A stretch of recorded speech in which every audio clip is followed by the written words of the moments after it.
Sharpen your whittling knife, Clem. The Dodgers are about to do some cutting.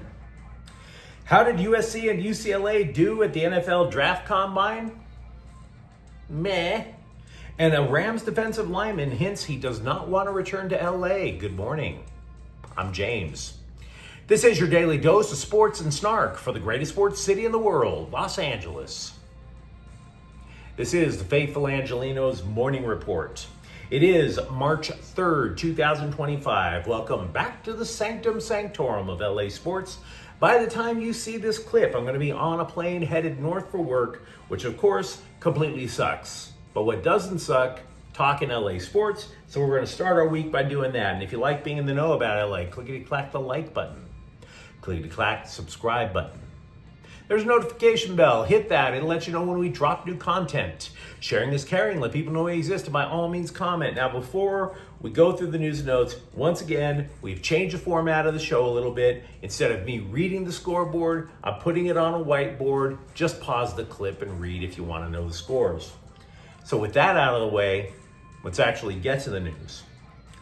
We have been staggered here by the number of starting pitchers in Dodgers camp. So many pitchers running around Camelback Ranch. Spring training has been like watching Trapped in the Closet by R. Kelly back in the day. You know, you're starting to say, at first, cool, so much to talk about. Then it gets super repetitive. You're starting to wonder what the hell's the point, right? And then you even think, this is getting a little creepy how much I'm staring at it. Can this at least be the last episode so we can finally throw R. Kelly in jail? Nope. Because then about 8 more pitchers just show up randomly. That's how deep the Dodgers are.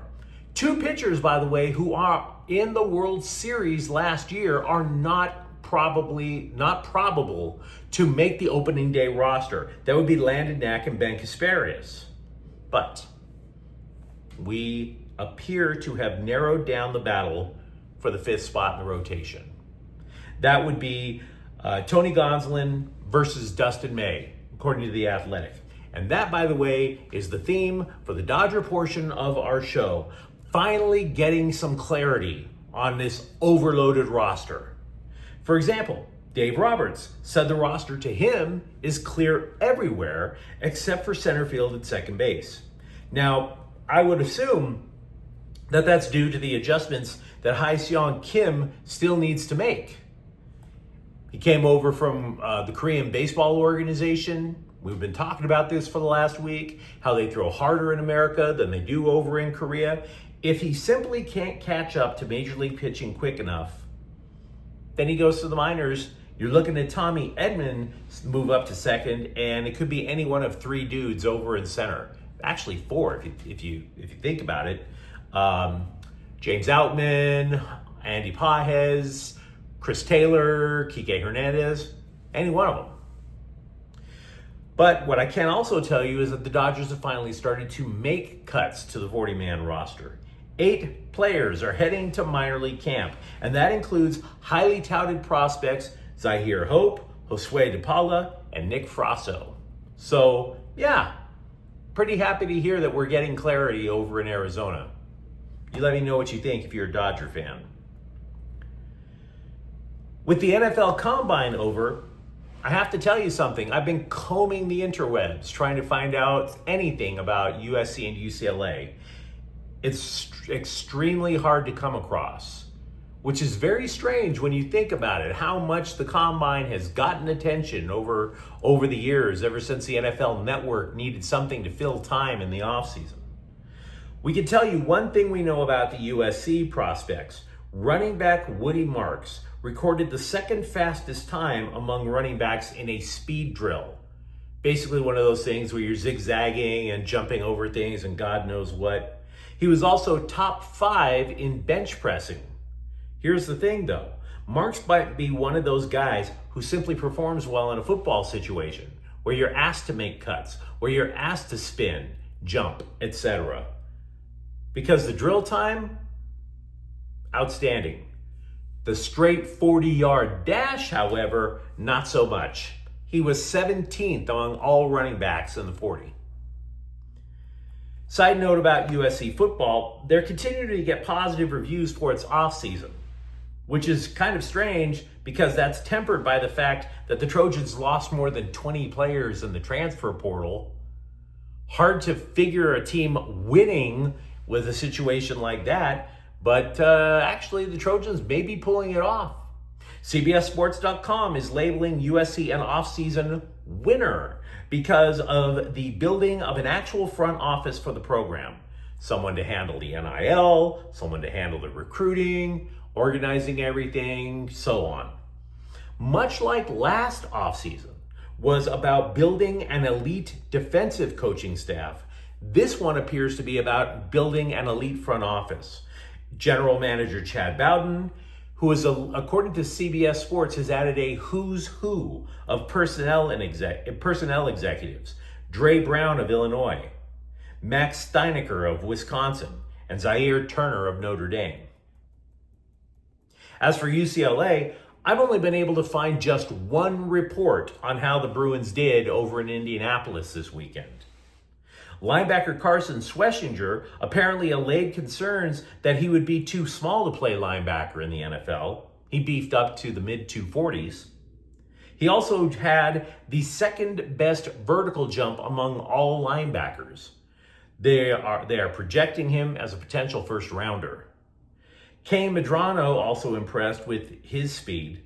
Edge rusher Oluwafemi Oladejo, he just basically looks like a project. Could very well have a lengthy NFL career. They don't think he's going to not get drafted, but he's going to have to work on things. And I would assume that's because he's only played defensive end for 1 year. Defensive lineman Bobby Brown went after the Rams' social media team Saturday, albeit in a passive-aggressive manner, which, I don't know, not the manliest way to do it if you're going to do it. You know what I mean? The passive-aggressive doesn't really fly that much with me. The Rams' Twitter account basically tweeted something random about him, how he was this stout run defender. And so he actually replied to the team's social media stream. Quote, "As much as I like this post, I don't, because I'm more than a run defender, just never on the field, and that's all I'm going to say on that, just a backhanded compliment," unquote. Unfortunately, that wasn't all he was going to say, because people tried to get him to reply to their tweets, suggesting he might leave town. And Brown took the bait. So good job, well done. Now look, he didn't say he was definitely leaving LA, but he is a free agent soon. And when people were suggesting, hey, why don't you talk to the coaching staff? He's like, but I did. Maybe you should think about leaving town. And he put like a bullseye or some other emoji on there. And I'm left asking, is it a loss? Not that I hate the guy, right? He's played in 49 games since he was drafted in the 4th round of 2021. 84 tackles, but half a sack. So if I were to guess, and I'm perfectly willing to admit I'm wrong on this, if I were to guess, this might go back to Brown leaving college early. Dude goes to Texas A&M, he leaves early. Brown said in his little tweet storm that he is younger than all but one defensive lineman on the Rams roster. In other words, tackle Braden Fisk and Jared Verse, they were rookies last year, and they were older than Bobby Brown. What does that tell me? If you got passed over on the depth chart by 2 rookies who are older than you, shouldn't that mean that maybe you should have stayed with Texas A&M, worked on your game, maybe boost your draft stock? And if you boost your draft stock and you're more fundamentally sound, wouldn't you get on the field more as an NFL player? As opposed to somebody who didn't master the college game, went to the pros to get the check. Then you get all the snaps you want. Could be wrong. Just a thought. We had been talking so much about the pointless rumors with the Rams.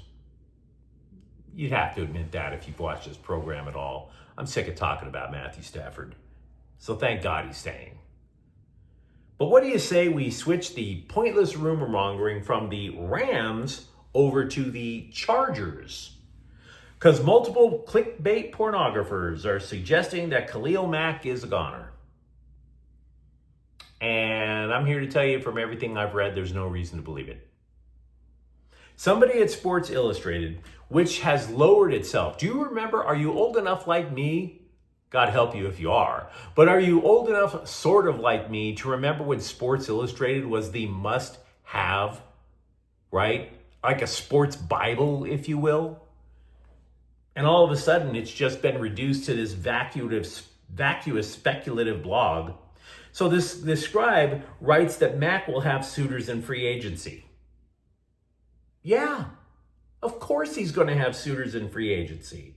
But then the fear merchants took that little thing and changed the verb from could leave as a free agent to will leave as a free agent. The Sports Illustrated scribe never said he was leaving. He said he was going to have suitors. This is somewhat similar to the whole Stafford silliness that we had to go through over the last couple of weeks. The only difference is that Khalil Mack's wife doesn't have a snitch podcast. The Chargers have I don't want to say all the cards, but man, they have a good hand to keep Khalil Mack. They have a ton of cap space, $66 million. Only 5 teams are out there with more cap space, right? But only one of them is a playoff team, Washington. So if you're Khalil Mack, are you really all that hyped to move all the way across the country in the hopes that Jaden Daniels doesn't get injured or has a fallback year next year? Or do you want to stay with something that's somewhat stable now in LA? Here's my belief. Look, I think Mack tests the market and comes back. I think he is clearly the Chargers' top priority. And I do recognize that the Bolts have 24 free agents and they would love to keep most of them. But the one they absolutely want to keep is Khalil Mack. And I would also add one other thing, just if you are a Chargers fan. Yes, tons of cap space. Take all the rumors of big-time free agents, chuck it out the window. Because the last time the Chargers had a lot of cap space and went big game hunting, they totally whiffed on C.J. Jackson. I think the new Chargers regime, or the semi-new Chargers regime, if you will, pretty much has figured out that it's better to use that cash on people that you know will get results in your system, i.e. Khalil Mack about to get paid to stay in powder blue. But you let me know what you think in the comments thread. Talk to me about the Dodger roster and if you're happy with the way it's shaking out. For that matter, do you think USC and UCLA is a little undersold after the draft combine? And if you enjoyed the content, don't forget to subscribe to Faithful Angelenos. We talk LA sports every single day here. Thanks for watching. I'm James. We'll be back tomorrow. Faithful Angelenos is a Kian Cortel Queso production. Take care.